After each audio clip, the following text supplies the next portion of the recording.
Assalamualaikum warahmatullahi wabarakatuh. Bagaimana kabarnya hari ini anak-anak? Ibu harapkan kalian semua di rumah tetap sehat ya. Sebelum memulai pelajaran pada hari ini, terlebih dahulu kita awali dengan berdoa. Berdoa dimulai. Berdoa selesai. Baik anak-anak, hari ini Bu Widya akan menjelaskan tentang majas ya. Jadi minggu kemarin kita sudah belajar tentang unsur-unsur intrinsik atau unsur pembangun cerpen. Nah, di dalam unsur-unsur pembangun cerpen itu terdapat majas juga. Jadi di sini Bu Widya ingin menjelaskan apa itu majas ya. Mungkin kalian sudah pernah mendengar majas, mungkin waktu kelas 8 ataupun kelas 7 atau mungkin SD. Kalian sudah pernah mendengar majas, namun mungkin belum terlalu paham. Nah, sekarang Bu Widya akan menjelaskan tentang apa pengertian majas. Majas adalah gaya bahasa yang digunakan penulis untuk menyampaikan sebuah pesan secara imajinatif dan kias. Hal ini bertujuan membuat pembaca mendapat efek tertentu dari gaya bahasa tersebut yang cenderung ke arah emosional. Biasanya majas bersifat tidak sebenarnya alias kias ataupun konotasi. Jadi maksudnya begini ya. Jadi untuk majas intinya itu adalah gaya bahasa yang sifatnya kiasan, bukan makna sebenarnya. Untuk apa? Untuk memperindah suatu tulisan, seperti itu ya. Nah, untuk macam-macam majas di sini ada 4. Yang pertama majas perbandingan, yang kedua majas pertentangan, yang ketiga majas sindiran, yang keempat majas penegasan. Nah, di sini Ibu sudah menjelaskan untuk majas perbandingan yaitu majas yang bertujuan untuk membandingkan sesuatu ya, itu majas perbandingan. Jadi membandingkan satu hal dengan yang lain. Nah, yang termasuk majas perbandingan yaitu 1. Personifikasi. Personifikasi itu gaya bahasa ini seakan menggantikan fungsi benda mati yang dapat bersikap layaknya manusia. Jadi intinya kalau personifikasi itu benda mati seolah-olah menjadi benda hidup. Nah, contohnya di sini daun kelapa tersebut seakan melambai kepadaku dan mengajakku untuk segera bermain di pantai. Nah, di sini daun kelapa sebenarnya itu kan benda mati ya. Namun diibaratkan atau seolah-olah seperti manusia sehingga daun kelapa seakan melambai. Nah, sebenarnya kalau daun itu tidak bisa melambai ya karena dia benda mati. Namun karena di sini personifikasi berarti seolah-olah benda mati jadi hidup, makanya melambai itu masuk ke dalam majas personifikasi. Jadi seolah-olah daun itu hidup, jadi melambai ya. Nah, seperti itu tuh personifikasi. Untuk selanjutnya yakni metafora ya.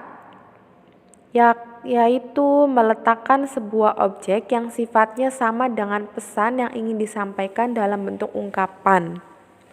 Itu metafora. Jadi intinya majas yang terdapat ungkapan-ungkapan. Contohnya, pegawai tersebut merupakan tangan kanan dari komisaris perusahaan tersebut. Nah, tangan kanan itu merupakan ungkapan bagi orang yang setia dan dipercaya. Bisa lagi contohnya buah tangan. Nah, buah tangan di sini tuh adalah oleh-oleh, seperti itu ya. Jadi metafora itu menggunakan ungkapan. Selanjutnya adalah majas asosiasi. Nah, di sini majas asosiasi itu membandingkan dua objek yang berbeda namun dianggap sama dengan pemberian kata sambung bagaikan, bak, ataupun seperti. Contohnya, kakak beradik itu bagaikan pinang dibelah dua. Di sini ada kata bagaikan ya, berarti dia membandingkan dua hal. Artinya, keduanya memiliki wajah yang sangat mirip. Kakak beradik itu bagaikan pinang dibelah dua. Nah, di sini ada kata bagaikan. Nah, itu masuk ke asosiasi. Selanjutnya yakni hiperbola. Untuk majas ini sudah sering kalian dengar ya. Majas hiperbola adalah mengungkapkan sesuatu dengan kesan berlebihan, bahkan hampir tidak masuk akal. Atau bisa katakan dengan majas yang lebay ya. Jadi melebih-lebihkan. Contohnya, orang tuanya memeras keringat agar anak tersebut dapat terus bersekolah. Nah, di sini majas hiperbolanya yaitu memeras keringat. Nah, memeras keringat itu artinya adalah bekerja dengan keras, seperti itu ya. Jadi terkesan melebih-lebihkan. Selanjutnya yakni majas eufemisme. Majas eufemisme itu gaya bahasa yang mengganti kata-kata yang dianggap kurang baik dengan padanan yang lebih halus. Jadi di sini majasnya sifatnya untuk memperhalus. Contohnya, tiap universitas dan perusahaan sekarang diwajibkan menerima difabel. Nah, difabel itu adalah orang cacat, ya, itu difabel. Jadi di sini untuk memperhalus. Contohnya lagi misalkan orang itu mati di tengah jalan. Nah, untuk memperhalus orang itu meninggal di tengah jalan. Nah, itu untuk memperhalus ya. Yang keenam, metonimia. Jadi adalah menyandingkan merek atau istilah sesuatu untuk merujuk pada benda umum. Contohnya, supaya haus cepat hilang, lebih baik minum aqua. Aqua di sini merujuk pada air mineral. Berarti di sini menyebutkan merek ya. Nah, seperti itu. Kemudian ada simile. Simile itu hampir sama dengan asosiasi yang menggunakan kata hubungan bak, bagaikan, ataupun seperti. Hanya saja simile bukan membandingkan dua objek yang berbeda, melainkan menyandingkan sebuah kegiatan dengan ungkapan. Contohnya, kelakuannya bagaikan anak ayam kehilangan induknya. Nah, itu berarti dia melakukan. Kalau yang metafora itu tidak melakukan atau asosiasi ya. Kemudian ada majas alegori, yaitu menyandingkan suatu objek dengan kata-kata kiasan. Contohnya, suami adalah nahkoda dalam mengarungi kehidupan berumah tangga. Nahkoda yang dimaksud adalah pemimpin keluarga. Kemudian selanjutnya ada majas sinekdok ya. Nah, sinekdok di sini dibagi menjadi dua. Ada pars pro toto dan sinekdok totem pro parte. Sinekdok pars pro toto merupakan gaya bahasa yang menyebutkan sebagian unsur untuk menampilkan keseluruhan sebuah benda.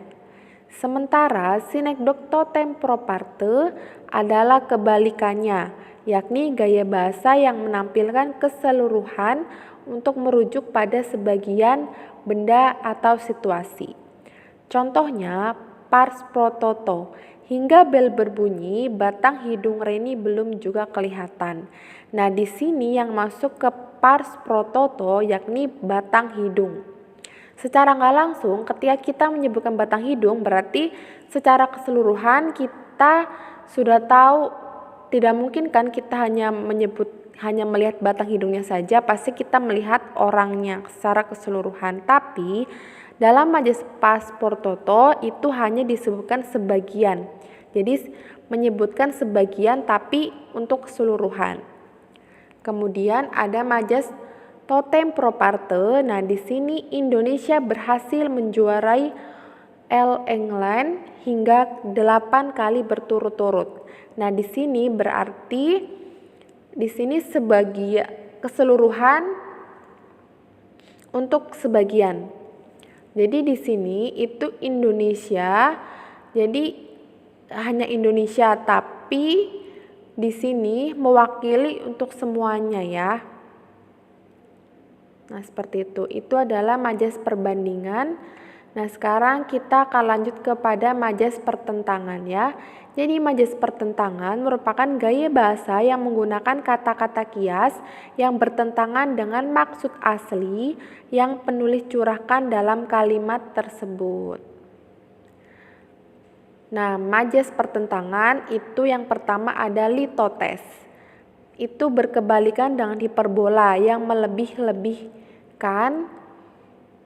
Nah, litotes merupakan ungkapan untuk merendahkan diri, meskipun kenyataannya adalah yang sebaliknya. Contoh, selamat datang ke gubuk kami.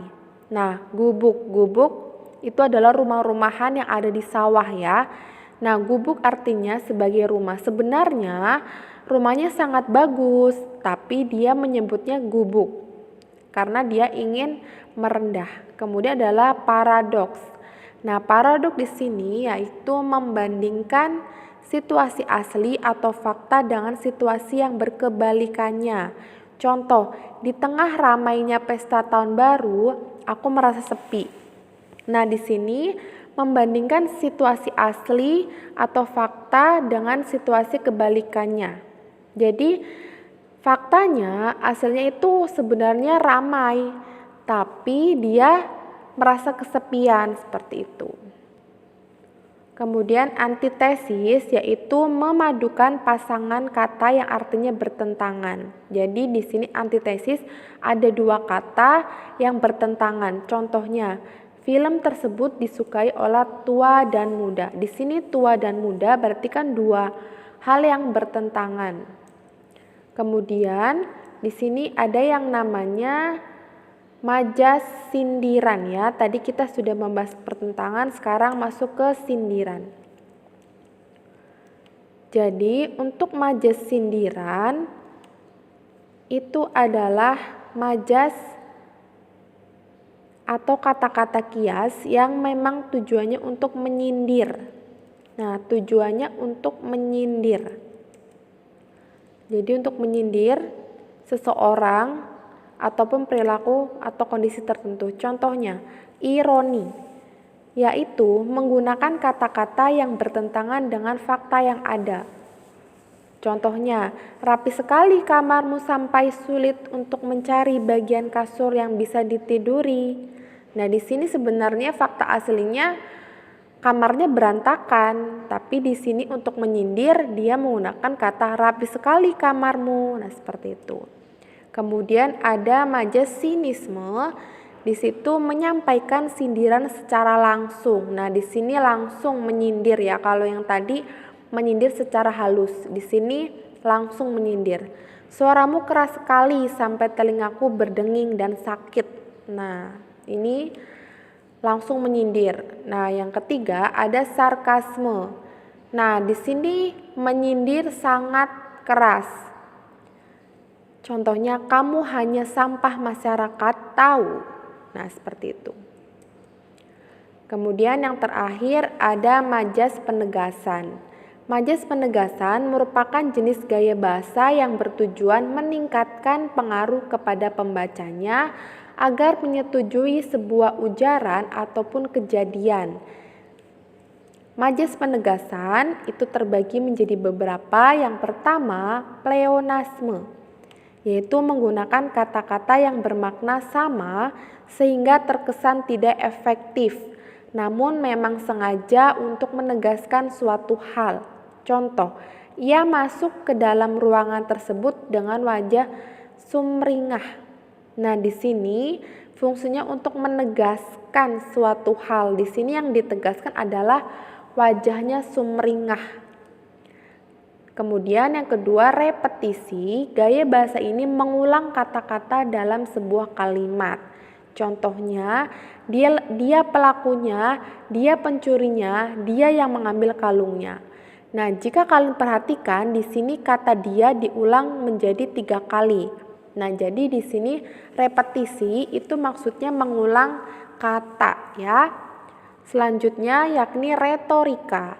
Apa itu retorika? Retorika memberikan penegasan dalam bentuk kalimat tanya yang tidak perlu dijawab. Jadi di sini retorika itu tidak membutuhkan jawaban atau artinya kita sudah tahu sebenarnya jawabannya apa.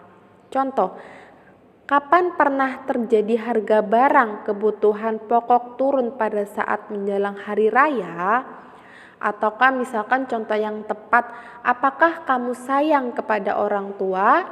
Tentu jawabannya pasti sayang kan? Tidak mungkin jawabannya tidak, walaupun kamu tidak menjawab, pasti orang lain pasti akan tahu kalau kamu pasti sayang sama orang tua. Kemudian ada yang namanya klimaks, yaitu mengurutkan sesuatu dari tingkatan rendah ke tinggi. Contohnya, bayi, anak kecil, remaja, orang dewasa, hingga orang tua seharusnya memiliki asuransi kesehatan. Jadi klimaks itu mengurutkan dari urutan rendah. Bayi, kemudian meningkat anak kecil, kemudian meningkat remaja dan orang dewasa. Nah, untuk anti klimaks ini kebalikannya dari si klimaks. Jadi kalau jadi klimaks itu dari rendah ke tinggi, sekarang anti klimaks itu dari tingkatan tinggi ke rendah. Contoh, masyarakat perkotaan, pedesaan hingga dusun seharusnya sadar akan kearifan lokal. Jadi di sini dari urutan tertinggi itu adalah perkotaan, ada pedesaan dan dusun. Kemudian ada pararealisme. Apa itu? Gaya bahasa ini biasa terdapat dalam puisi, yakni mengulang-ulang sebuah kata dalam berbagai definisi yang berbeda. Jika pengulangannya ada di awal disebut sebagai anafora. Namun jika kata yang diulang di akhir namanya epifora. Contohnya, kasih itu sabar, kasih itu lemah lembut, kasih itu memaafkan. Nah, yang diulang itu adalah kasih, kasih, kasih. Ini hampir sama dengan retorika. Namun kalau pararealisme ini ada di puisi, kalau di retorika itu ada di cerpen. Nah, majas yang terakhir yakni tautologi. Apa sih Bu tautologi? Nah, tautologi yaitu menggunakan kata-kata bersinonim untuk menegaskan sebuah kondisi atau ujaran. Contohnya, hidup akan terasa tentram, damai, dan bahagia jika semua anggota keluarga saling menyayangi. Nah, di sini itu berarti menggunakan sinonim. Ya, sinonim itu adalah persamaan kata. Hidup akan tentram, damai, bahagia jika semua anggota keluarga saling menyayangi. Itu adalah merupakan sinonim. Nah, itulah majas. Banyak sekali memang majas, jadi yang perlu kalian perhatikan, kalau dihafalkan memang tidak akan bisa semuanya hafal, tapi yang perlu kalian hafalkan itu kalian harus pahami benar-benar ya, pahami. Intinya kamu tahu contoh-contohnya seperti ini, seperti itu. Itulah pembelajaran kita pada hari ini, semoga bermanfaat. Nanti akan Ibu berikan tugas, Ibu akan share di dalam classroom tentang majas. Jadi nanti kalian akan mencari majas yang ada di dalam cerpen yang berjudul Tukang Pijat Keliling, ya, halaman 76 sampai halaman 79. Nah, itu adalah tukang pijat keliling untuk tugasnya, ya. Jika ada pertanyaan kembali lagi silakan bertanya. Sekian pembelajaran pada hari ini. Marilah kita ucapkan istighfar 3 kali. Astaghfirullahalazim, astaghfirullahalazim, astaghfirullahalazim. Doa kafaratul majlis. Subhanakallahumma wa bihamdika asyhadu alla ilaha illa anta astaghfiruka wa atubu ilaik. Sekian dari Bu Widya. Wassalamualaikum warahmatullahi wabarakatuh.